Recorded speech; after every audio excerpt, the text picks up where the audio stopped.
I really don't know where it's gonna end. Oh, you dare!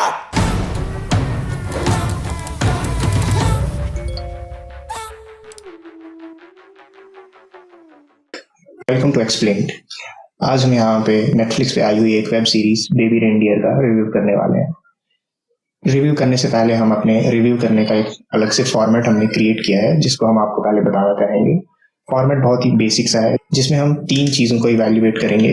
Performances के ही under, मतलब performances के साथ साथ ही हम स्क्रिप्ट कैसी थी उसके बारे में भी डिस्कस कर लेंगे। एंड अगर हमें कुछ डायरेक्शन पे अलग से टिप्पणी करनी होगी तो हम उसको भी उसी में इंक्लूड कर देंगे। उसके अलावा हमारा सेकंड पॉइंट रहेगा रिटेंशन रेट, कि आपको एक सीरीज कितनी इंगेजिंग लगती है और कितनी बोरिंग लगती है।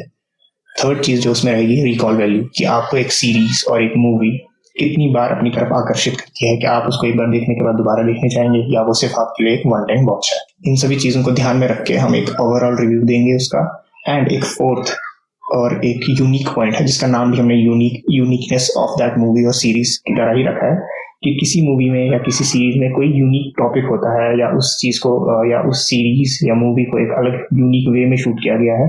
अगर हमें ऐसा कुछ मिलता है, ऐसा कोई कंटेंट मिलता है, तो हम उसका वो पॉइंट भी आपके साथ डिस्कस करेंगे। Other than that, at the end हम एक अपनी पर्सनल रेटिंग देंगे जो हमें अच्छी लगी। जो भी हम तीनों में से जो भी मूवी या सीरीज को रिव्यू करेगा वो अपनी पर्सनल रेटिंग देगा। So moving to the web series Baby Reindeer, जिसमें हम सिर्फ ज्यादा कैरेक्टर्स को मैं आपसे इंट्रोड्यूस नहीं करूंगा, आप वो सीरीज देख के कर सकते हैं। मैं मेन 2 कैरेक्टर्स को ही इंट्रोड्यूस करूंगा, जिनका नाम है रिचर्ड गैड जो प्ले करते हैं डॉनी डन, और जेसिका गनिंग जो प्ले करती हैं मार्था स्कॉट। इसमें जो इंपॉर्टेंट चीज है आपको जानने के लिए, कि जो रिचर्ड गैड है उन्होंने ही ये एक प्ले लिखा है बेबी रेनडियर के नाम का, जिसको एक वेब सीरीज में ट्रांसफॉर्म किया गया है। इस सीरीज को डायरेक्ट 2 या 3 डायरेक्टर्स ने किया है। मैंने IMDb पे देखा था, वहां पे 3 डायरेक्टर्स शो हो रहे थे। So let's talk about performances. जो हमारे 2 मेन कैरेक्टर हैं यहाँ पे, रिचर्ड और जेसिका का, जिनका स्क्रीन नेम डॉनी और मार्था है, इन दोनों की एक्टिंग ही टॉप नॉच है। अगर इनको छोड़ के भी हम बाकी एक्टर्स की बात करें तो सबकी एक्टिंग टॉप नॉच है। बट जो 2 मेन लीड है वो बहुत अच्छा एक्ट करते हैं सीरीज में। आपको कहीं से भी ऐसा लूज फील नहीं होगा कि इसकी एक्टिंग थोड़ी सी कम रह गई या इसने उसको ओवरशैडो कर दिया। जब वो दोनों साथ में स्क्रीन शेयर करते हैं तब भी आप देख सकते हो कि दोनों बैक एंड फॉर्थ बहुत अच्छे से कर रहे हैं। दोनों अपने इमोशंस एक्सप्रेस कर पा रहे हैं। जो स्क्रिप्ट की नीड है, जो सीरीज की नीड है, वो बहुत अच्छे से वहां पे शो होती है।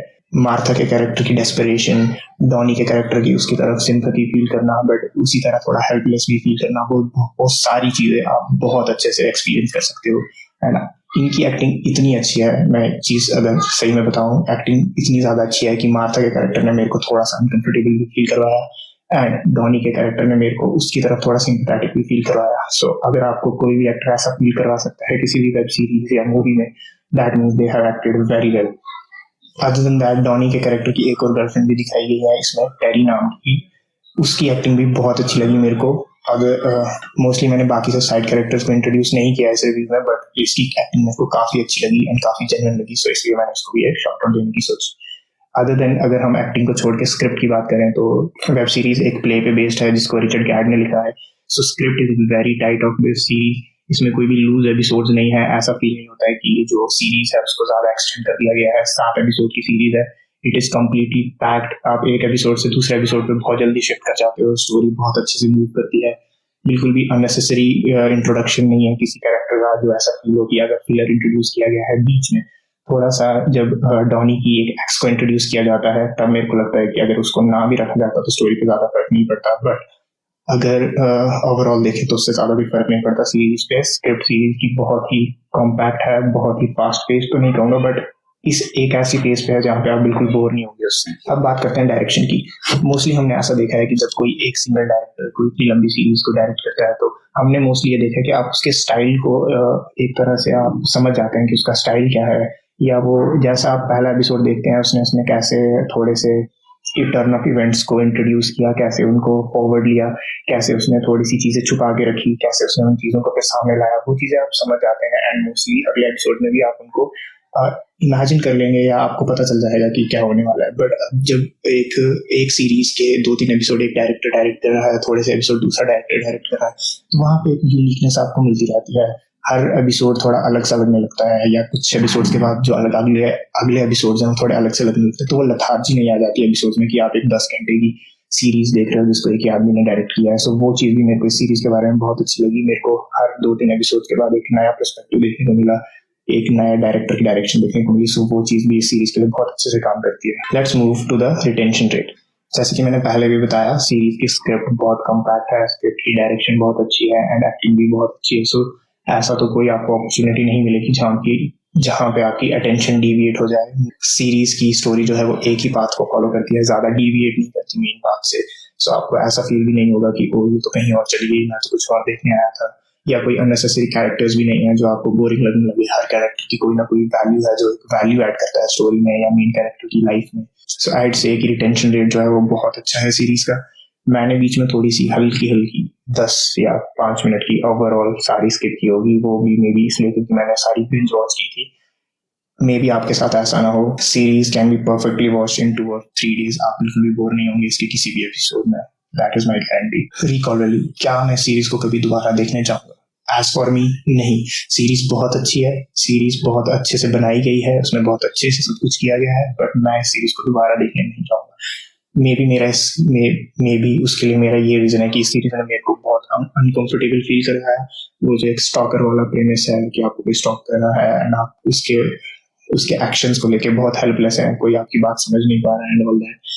वो चीज़ ने मेरे को बहुत ही एक एज पे रखा पूरे time. But to be honest, अगर एक सीरीज जो इस टॉपिक पे बनाई गई है और वो आपको इतना अनकंफर्टेबल फील ना करवाए, आपको एज पे ना रखे, तो मतलब वो सीरीज इतनी अच्छी नहीं है।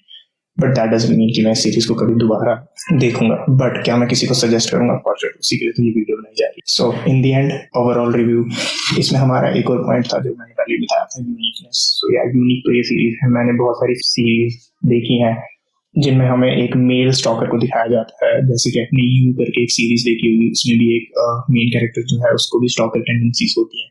बट इस मूवी में एक अलग यूनिक अप्रोच ली गई है जिसमें एक लड़की एक लड़के को स्टॉक करती है, जो चीज मेरे को बहुत ही अच्छी लगी। मतलब इसमें ऐसा नहीं है कि हमारे दोनों मेन कैरेक्टर्स ओवरली ब्यूटीफुल हैं या बहुत ही खूबसूरत है, जिनको बोल सकते हैं दोनों एवरेज लुकिंग ह्यूमंस हैं एज पर series. I am not objectifying anyone, but series के हिसाब से दोनों एवरेज हैं। एंड उसमें आपको एक स्टॉकर लड़की दिखाई गई है, बट जो सीरीज है वो एक लड़के के पर्सपेक्टिव से मूव करती है कि वो कैसे उस स्टॉकर से हैंडल करता है ऑल दैट। तो वो कंसेप्ट मेरे को पूरा ही यूनिक लगा। एंड ओवरऑल रिव्यू की अगर बात करें हम, तो सीरीज अच्छी है, जैसे मैंने पहले भी बताया, मैं फिर से बोल रहा हूँ। एक्टिंग अच्छी है, स्क्रिप्ट अच्छी है, डायरेक्शन अच्छी है, इतने अच्छे से बनाई गई है कि मेरे को इवन बहुत पॉइंट्स पे अनकंफर्टेबल भी फील हुआ मूवी के अंदर। जैसे डॉनी डन के कैरेक्टर को एक्सप्लोर किया गया है, उसकी हर एक चीज कैसे उसके साथ उसके एक्स गर्लफ्रेंड के रिलेशनशिप्स है, फिर उसकी एक्स गर्लफ्रेंड के माँ के साथ कैसे रिलेशनशिप्स है, उसने एक इंसान को अपना मेंटर कंसिडर किया एंड उसने उसका कैसे यूज किया। हर एक चीज को बहुत ही अच्छे से टाइम देके एक्सप्लेन किया गया है, समझाया गया है, दिखाया गया है। आपको ऐसा कहीं नहीं लगेगा कि कुछ चीज या किसी भी एपिसोड को या किसी भी एस्पेक्ट ऑफ लाइफ को डॉनी डन के जो है वो रश है या आपको समझ नहीं आया ये क्या हुआ। Even at the end of the series आपको मार्था के बारे में भी सिंपैथी फील होगी। मतलब मोस्टली सीरीज में हम ऐसा देखते हैं कि हम प्रोटैगनिस्ट की तरफ सिंपैथेटिक फील करते हैं, चाहे वो ग्रे शेड में ही क्यों ना दिखाया गया हो, चाहे वो एज एंटी हीरो ही क्यों ना दिखाया गया हो। बट कई गिनी चुनी सीरीज या मूवीज में ही ऐसा होता है कि आप किसी एंटागनिस्ट के तरफ भी सेम सिंपैथेटिक फीलिंग्स को feel at the end of this series आप सेम फील करेंगे मार्था के कैरेक्टर को लेके, जो मैं एज अ कंसिडर करता हूँ कि एक बहुत ही बड़ी अचीवमेंट है किसी भी सीरीज या मूवी में अगर आप ऐसा कर पाते हैं। तो that makes this series must watch I से। आपको ये सीरीज जरूर देखनी चाहिए। मैंने इस रिव्यू को बहुत ही स्पॉइलर फ्री रखने की कोशिश की है, सो मैंने बहुत सारी चीजों को स्किप आउट भी किया है एज पर अवर पर्सनल रेटिंग। जैसे कि IMDb ने इसको 8 out of 10 दी है, मैं भी सेम 8 out of 10 ही दूंगा इसको। ये सीरीज में भी दोबारा बार बार जाके देखने वाली ना हो for me, but I will surely suggest this to everyone जो ये वीडियो देखे। एक बार जरूर इस सीरीज को मौका दें, you will not be board at all. This is explained. Thank you for today.